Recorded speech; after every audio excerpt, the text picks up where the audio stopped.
ఇంకో న్యాయమా? అలా కుదరదు బాబు. ఈ ధర్మం అందరికీ సమాన అవకాశం ఇచ్చింది. సనాతన ధర్మం ఉండబట్టే విజయనగర రాజులు మస్జిద్ కట్టించారు. సనాతన ధర్మం కాబట్టే బంగ్లాదేశ్ని హిందువుల రక్తంతో తడిపి బంగ్లాదేశ్కి విముక్తి కలిగించాం. ఈ చరిత్ర తెలుసుకుంటే కదా.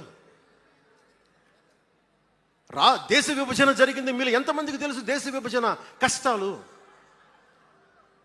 మీరు సినిమాలు అరుస్తారు. అక్కడ తాగిపోయారు మీరు. నేను అక్కడ తాగలా. నేను అమితాబ్కి ఫ్యాన్ని, నేను చిరంజీవి గారికి ఫ్యాన్ని. కానీ దేశానికి అంతకంటే పెద్ద ఫ్యాన్ నేను. మనందరికీ బాబాసాహెబ్ అంబేద్కర్ గారి గురించి తెలుసు. First law minister of Bharat. ఎక్కడికి వెళ్ళినా ఆయనకి 100 అడుగులో, తెలంగాణకి వెళ్ళినా ఆంధ్రాకి వెళ్ళినా 100 అడుగులో ఇంకా పైన విగ్రహం పెట్టి మనం ఆరాధిస్తాం. మీకు ఎవరికైనా తెలుసా? అంటే సనాతన ధర్మాన్ని తిడతా ఉంటారు. మీకు ఎవరికైనా తెలుసా? పాకిస్తాన్ ఫస్ట్ లా మినిస్టర్ దళిత కమ్యూనిటీకి చెందిన జోగేంద్రనాథ్ మండల్. ఆయన పేరు ఎప్పుడైనా విన్నారా? ఎంతమంది వినుంటారు? ఆయన ఏ పరిస్థితిలో చచ్చిపోయారో తెలుసా?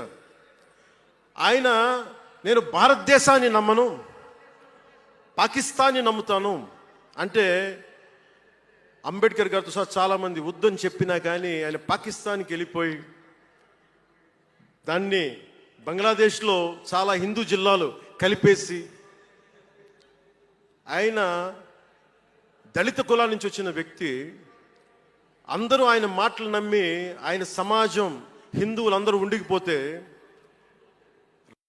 దేశ విభజన తర్వాత జరిగిన గొడవల్లో దాదాపు ఆయన కుటుంబంలో బంధువులందరినీ ఊచకోతకొచ్చి చంపేశారు.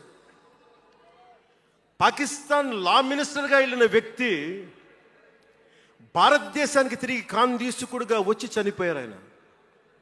అంటే ఏం చెప్తున్నది ఇది? 10-12% ఉండే హిందువులు పాకిస్తాన్లో, 10-12% ఉండే హిందువులు ఉండే పాకిస్తాన్లో, బలూచిస్తాన్లో అంతమంది ఉండే హిందువులు ఈ రోజున 1%-2% పడిపోయారు. బంగ్లాదేశ్ గొడవల నుంచి హిందువులు పారిపోతున్నారు. మన దేశంలో అలా జరిగిందా? ఎంత మర్యాద ఇస్తాం ఇస్లాంకి?